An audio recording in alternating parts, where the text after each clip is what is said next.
মুখ্যমন্ত্রীর কুরুচিকর মন্তব্যের প্রতিবাদে ধিক্কার ও প্রতিবাদ সভা দুবরাজপুরে।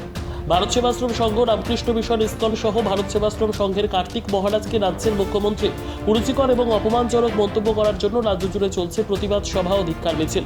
বীরভূমের দুবরাজপুর পৌর শহরের পাহাড়েশ্বর শিব মন্দির প্রাঙ্গণে বিশ্ব হিন্দু পরিষদের দক্ষিণ বীরভূম জেলা শাখার উদ্যোগে আজ 24শে মে বেলা 10টা নাগাদ একটি প্রতিবাদী ধিক্কার সভা অনুষ্ঠিত হয়। বীরভূমের বিভিন্ন প্রান্তের সাধু সন্ত সহ দুর্গাপুর থেকেও এদিন মহারাজরা উপস্থিত ছিলেন।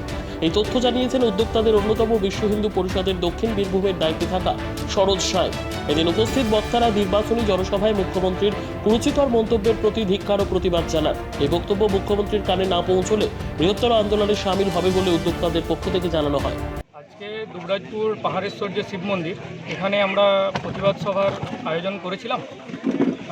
মূলত এটা বিশ্ব হিন্দু পরিষদ আয়োজন করেছিল, সাথে হিন্দু জাগরণ মঞ্চ আছে এবং আমাদের যে সন্ত মণ্ডলী, সেই সন্ত মণ্ডলী আমাদের সাথে আছে।